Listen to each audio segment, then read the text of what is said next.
Приветствую всех на канале Магия Песка. Мои дорогие зрители, меня зовут Ольга, и сегодня для вас я сделаю отсыпочку на такую тему. Какую тайну вы скоро узнаете? Какая тайна вам откроется? Если тема интересна, пожалуйста, присоединяйтесь. Обязательно загадайте на себя, задайте вопрос от своего имени мысленно, либо вслух, как вам будет удобно. И пусть нужная информация вас, мои хорошие, обязательно найдет. Также всех вас спешу, мои любимые, поблагодарить, сердечно поблагодарить за то, что выбираете быть со мной, и за ту невероятную теплую поддержку, которую вы мне даете. Земной вам поклон. Итак, давайте же посмотрим, что вы скоро узнаете, какая тайна вам откроется. Я прошу высшие силы дать мне возможность ответить на все ваши вопросы и послать для вас только лишь самую важную, нужную и полезную информацию.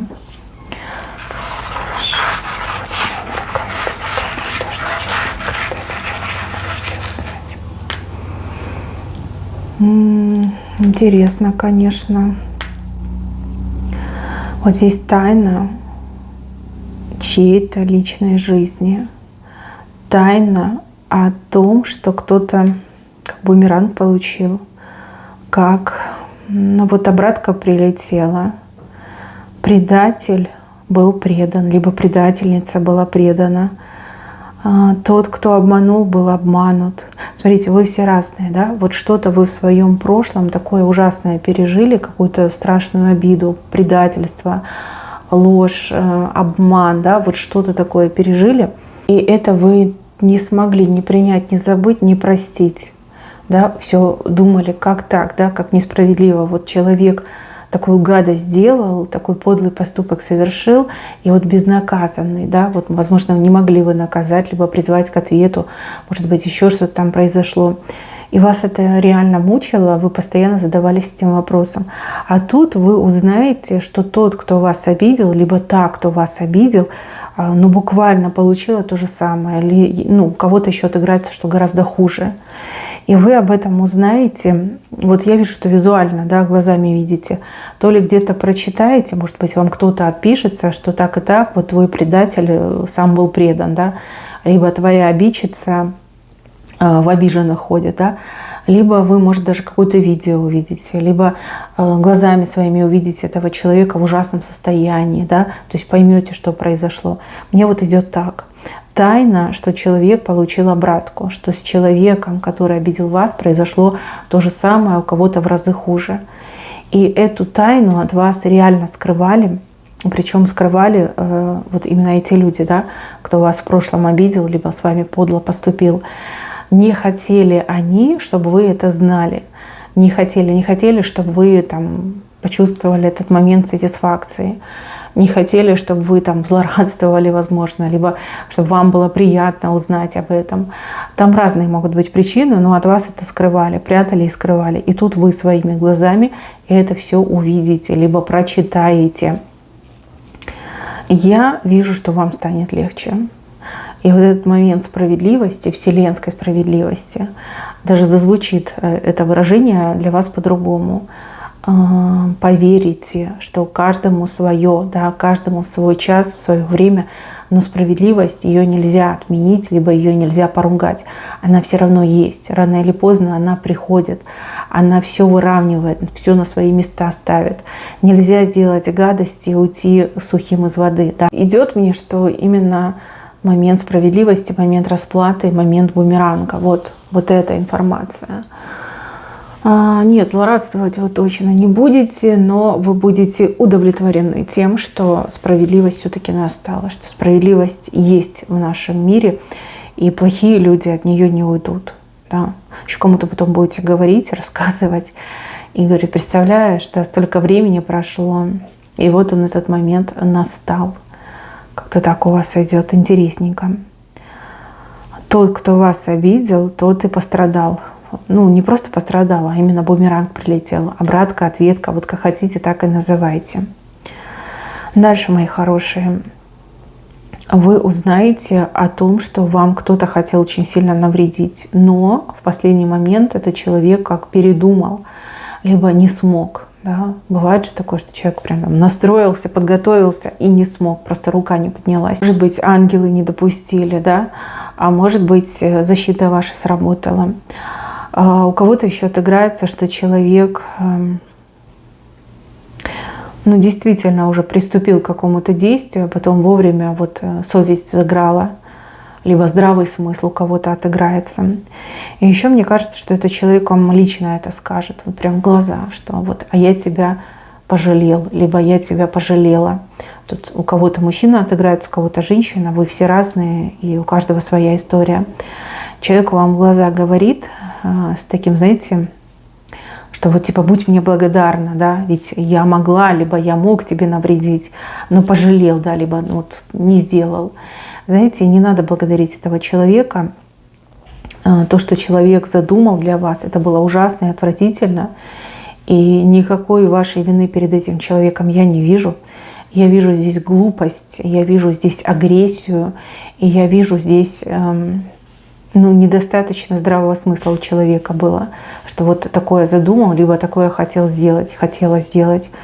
Но вот остановили. Мне почему-то идет слово «остановили», скорее всего, ангелы остановили, да, ваши, может быть, хранители остановили, не позволили этому случиться. Но человек считает, что вот он вас пожалел, либо она считает, что пожалела. И прям с пафосом, да, вот так, знаете, будет вам сказано, как брошено, как кость брошена. Не надо говорить спасибо, и нужно принять это к сведению и понимать, что человек явно ментально нездоров, либо человек настолько нестабилен, что в любой момент может что угодно сделать, не только по отношению к вам, но и к другим людям. И еще здесь такой, как, наверное, совет вам, это не предупреждение, это, скорее всего, совет эту информацию распространить. Да? То есть, если человек вам этом признается, то нельзя об этом молчать.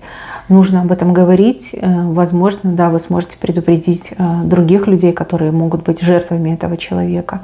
А возможно, нужно придать огласке, чтобы человек получил свое, да, всеобщее, например, порицание. Да, человек вам признается. Но вот чего-чего, а этого вы точно не ждали, что вам хотели навредить. И что человек вам так нагло в этом признается, еще и будет ждать от вас слов благодарности, что вот благодари меня, что я передумала. Нет, ребятки, так это не работает, это не должно так работать. Надо об этом говорить, и не нужно спускать с рук. Да? Нужно по максимуму огласку придать этому событию. Так, еще одна тайна касается как наследства. Наследство тут идет. Вам то ли наследство было положено, то ли вам какую-то вещь персонально вот оставили, хотели, чтобы у вас была эта вещь. Может быть, какая-то именная вещь, либо родовая вещь. А кто-то пожадничал, очень сильно пожадничал. Мне еще идет тут момент зависти. Даже нет, это не зависть, больше на ревность похоже. Да? Приревновали, и вам эту вещь не отдали. Либо наследство вам не передали. То есть от вас вообще могли скрывать, что человека уже нет, о том, что там есть документ наследства, о том, что человек, может быть, даже не успел оставить документ, но вот словами просил, чтобы вам что-то было отдано, передано, либо какая-то часть вам перешла. И от вас это скрыли. Скрыли именно вот ревность мне идет. Ревность, которая глаза черной такой пеленой покрыла, да, что как так, ей за что, ему за что, не-не-не, ни копеечки, там, ни кусочечка, ничегошеньки не дадим. Но вот вы узнаете, и причем узнаете вы от каких-то людей, которые были свидетелями тому, что происходило. Там, понимаете, еще такая ситуация у кого-то идет, что вот как будто бы слово человек не сдержал. Вот как покойнику пообещали, но слово не сдержали. И вы об этом тоже узнаете. Я не вижу, чтобы вы это наследство получили, там либо уже продали, либо уже как-то использовали. Но сам факт, что тот, кто ушел в мир иной, хотел вам что-то оставить. Что человек на смертном одре, можно так сказать, о вас думал, вспоминал и хотел вот что-то вам дать, отдать. Но плохие люди, ревнивые люди, завистливые люди не позволили этому случиться. Может быть, вы думали об этом и думали, что ну вот как так, почему мне там ничего не досталось. Может быть, вам человек при жизни обещал, что вот я тебе это оставлю, либо отдам, и тут вы ничего не получили. Ну, правду вы точно узнаете. Тут уже ничего не поделаешь, но, по крайней мере, вам будет спокойнее, потому что вы узнаете, что человек действительно хотел, что вам должно что-то было принадлежать, но из-за подлости, ревности вам не досталось. Дальше, мои хорошие, тут женщину в семье не хотят принимать. Не хотят принимать. Считают, что вы присушили, приворожили мужчину. Вот они хотели какую-то другую женщину ему, другую девушку хотели. А тут он вас привел, да? И прям с такими горящими глазами, что вот я люблю. Мама, папа, я вот ее люблю, я хочу с ней. И вот они себе придумали, что вы его присушили, приворожили, что вы вот магией занимаетесь. Ну, потому что вас ваш муж любит, да, либо парень вас очень сильно любит, вас все время защищает, там очень сильно ругается со своей семьей, вплоть до того, что он такой, ну, если вы ее не принимаете, то и меня больше никогда не увидите. И они, скорее всего, надевают маски, играют роль, ну, типа людей, которые согласны на брак, согласны на отношения, но при этом в душе вы прям чувствуете негатив от них, да? Постоянные какие-то укоры, упреки, надменные взгляды, какие-то пустые обвинения, выпады в вашу сторону, и вы не понимаете, за что, да? За что вы ко мне так относитесь? Да были бы счастливы, да, нормальные родители, видя, как их сын счастлив, да, нашел свою любовь. Тем более я вижу, что вы любите мужчину, мужчина любит вас. А они нет, никак вот смириться у кого-то не могут. Хотели другую женщину. И там еще, знаете, какой момент показан? Там либо, ну, связи какие-то, может быть, там дочь подружки мамы, да, либо там дочь там какого-то начальника, либо деньги, да, может, там какая-то богатая невеста была, и эти родители думали, что женится наш сынок и всех нас обеспечит, да, за счет приданого невесты. Ну, там не было такого, что вот мы сыну счастья желаем. Нет, там именно какая-то корысть была. Корысть, либо, ну, вот с кем-то быть на короткой ноге, связь, чтобы была выгода. Да, вот они выгоду искали. А тут вы понимаете и любовь, которую они никак понять не могут. Скорее всего, знаете, люди такие, которые сами в жизни никогда не любили, ему в голову, да, не приходит, что любовь существует. То есть они всегда вот стяжательством занимались, всегда выгоду искали. И хотели, чтобы и сын такую жизнь прожил, без счастья, без любви, но зато там при выгоде был. А тут любовь случилась, да, а тут вы. И вы им как кость в горле. Знаете, самое обидное в этой ситуации, что эти люди таки поймут, что это была любовь, и что сын с вами счастлив, и что зря они, конечно, на вас вот такое говорят, но они поймут это слишком поздно. Вот мне идет, что когда они поймут, то действительно будет поздно.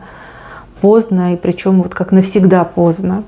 Может быть, вы так сильно с ними ссоритесь, либо столько много негатива, что вы, например, решили уехать. Да, уехать с вашим супругом куда-то подальше, чтобы их не видеть и не слышать.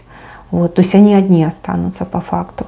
Ну, а может быть, это случится там через сколько-то там лет, когда эти люди будут старые, немощные, да, и тогда придет осознание, да, уже поздно будет просить прощения. Ну, вот мне идет, что не понимают, не поймут, на вас они, значит, гадости говорят, но когда поймут, уже будет поздно. Вот. Считают, что вы колдуете, возможно, там мамаша бегает по всем бабкам, пытается приворот со своего сына снять, рассказывает всем, что вы там колдунья, что вы приворожили бедного сыночка и все дела. Ну, что-то такое, знаете, несуразное, невообразимое, ну, больное на голову, извините, пожалуйста, но это ненормально, когда люди таким занимаются. Люди, которые не знают, что такое любовь, люди, которые выгоду ищут, и они еще и обвиняют вас. Да, а вы лучше подальше держитесь от них, лучше куда-то съезжайте, переезжайте. Чем дальше, тем лучше. Иначе вот эти проблемы, они никогда не закончатся. Ну, буквально вам не дадут спокойно жить. Под любым поводом, под любым предлогом они будут лезть в ваши отношения и пытаться их разрушить. Ну, печально, прискорбно, но что есть, то есть. Дальше, мои хорошие, разгадка каких-то ваших неудач. какие-то неудачи были серьезные в вашей жизни, неудачи, невезения. Это сглаз. Это сглаз, причем глазила взрослая женщина, которая имеет отношения с кем-то из ваших близких, допустим, с вашей мамой, либо с вашей бабушкой. Вы рассказывали о своих планах маме либо бабушке, а бабушка либо мама дальше уже там делилась с подругой. А подруга очень сильно завидовала, потому что вы славная, вы красивая, вы умная, вы трудолюбивая, да, у вас все получалось. А у той женщины, да, ее там, получается, детей либо внуков, все наоборот было, да, ничего не получалось, непутевые. Вот, и она очень сильно завидовала. Вот. Вам, ну вот случайно, скорее всего, случайно там мама либо бабушка скажет, что делилась информацией с какой-то женщиной. Вы такая, все, бинго. Вы точно попадете, да. Вы точно поймете, у кого глаз червивый. Возможно, вы даже подозревали эту женщину. И, возможно, у вас так и было, что вы с ней встретитесь, и у вас потом какие-то неприятности. Либо она вам скажет, что вы красивая, а вас буквально там через час уже раз и все лицо обкидала прыщами. Либо там скажет на одежду на вашу, что красивая, там стильная, там замазалась, порвалась, еще что-то случилось, да, вот как-то так не идет. И всегда как-то относились, неприязнь чувствовали, это не было на пустом месте. Она вот как какой-то отталкивающей энергетикой для вас, эта женщина, которая глазила, обладает. Ну, в общем, я не буду говорить, что тут разговор будет с мамой, либо с бабушкой, что так делать нельзя.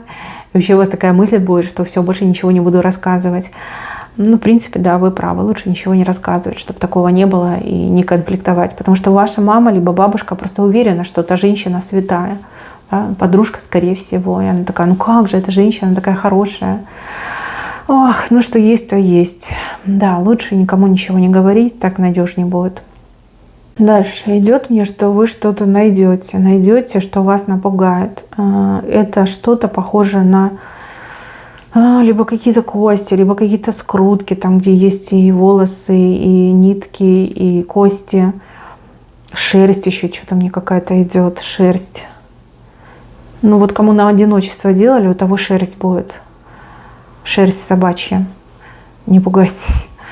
Это не с какого-то другого животного, скорее всего, вычесанная шерсть. Как кто-то хотел на вас порчу сделать, да? Вам хотели отомстить, наказать, вот, отомстить, наказать. И кто-то очень сильно обиженный это сделал. Но этот человек не совсем понимал, что делал. Скорее всего, по интернету делал, да, в интернете там прочитал и делал. Может быть, где-то на каких-то супер магических этих форумах научили. Делал дилетант, так мне идет, делала дилетантка. Это хотели наказать, отомстить, обиженный человек делал. Обида, там какая-то ссора у вас произошла с этим человеком. Что-то вы такое сказали, что человек просто не смог пережить. Человек очень ранимый, и человек мне еще идет какой-то не раскрытый, не реализованный, не востребованный, неудачник, неудачница. И вот у вас была ссора, и вы человеку правду, скорее всего, сказали. И человек так обиделся, и такой, я тебе порчу сделаю. И в интернет, у этого человека денег нет, либо очень мало денег, экономит на всем. Да, вот поэтому, скорее всего, через интернет делали. Денег жалко стало мастеру отдавать за порчу. Вот и полез в интернет, либо полезла. И вам эту порчу подкинули с надеждой на то, что у вас эта порча сработает. Ну, поскольку это только лишь муляж порчи, ничего не вышло. Вы эту штуку не бойтесь, даже смело можете брать руками. Хотя нет, наверное, лучше не надо. Там грязно может быть, да. Просто выносите из дома и все. А тот, кто эту порчу сделал, этот человек сильно вами сильно интересуется вашей жизнью. Просто у знакомых порасспрашивайте, кто про меня все время справляется, кто спрашивает про меня, про мои дела. И очень быстро на этого человека выйдете, кто сделал вам эту порчу. Смотрите, очень интересно, как человек ухитрился вам это подкинуть. Вот там слабое место. То ли вы дверь бросаете открытой, то ли окна оставляете открытыми, то ли, может быть, во двор к вам человек, если вы в частном секторе, да, как-то ухитрился пробраться, чтобы никто не видел. Ну вот мне идет, что каким-то странным образом вам эту порчу подкинули, и если вы поймете, каким, вы можете закрыть это слабое место, чтобы больше никто не посягал. Да, может быть, это вообще опасно, может, вы это, окна всегда открытыми держите, либо забываете двери закрывать, либо кто-то забывает двери закрывать. Вот там опасность, а порча не опасная. Найдете, вы обязательно найдете. Вещь очень необычная, и вы сразу догадаетесь, что это порча. Ну, это порча и не порча, да, потому что делал человек, не обладающий ни знаниями, ни силой, ни фантазией. Вот, скажем так. Не бойтесь этого. Так, еще. Вы скоро узнаете, что по вам кто-то сохнет. Причем сохнет очень сильно. И человек как будто бы, ну вот, не знаю, болеет вами, бредит вами. Чувства у этого человека. Ну, этот человек, скорее всего, вам сам признается. Либо вот какая-то будет между вами ситуация, когда все будет понятно без слов. Я не могу сказать, что вы будете в восторге, либо что вы там в обморок упадете от счастья. Нет. Скорее всего, у вас с этим человеком слишком сильно разные позиции в жизни, либо взгляды на жизнь. И это не про внешность, это не про какие-то другие факторы, это про то, чего люди хотят. Возможно, вы хотите семьи, детей, стабильности хотите, а человек там хочет путешествовать, да, каких-то поездок, переездов, там, красивой жизни, да, какие там дети. Ну, если поразвлекаться, то вполне себе сойдет. Если для серьезных отношений, вообще не ваш вариант. А войдете в эти отношения, будет очень сложно выйти, потому что человек будет просто вот как одержимый вами ходить как тень, да, по вашим следам. То есть будет просто вас преследовать. Так что хорошо подумайте, прежде чем что-то отвечать этому человеку. Но мне вот идет, что признается. Признается, либо как вы сами догадаетесь, то, может, приставать начнет, ухаживать за вами начнет. Что-то в таком духе. Мои хорошие, на этом у меня все. Берегите себя. Всем спасибо за внимание. Всем пока-пока.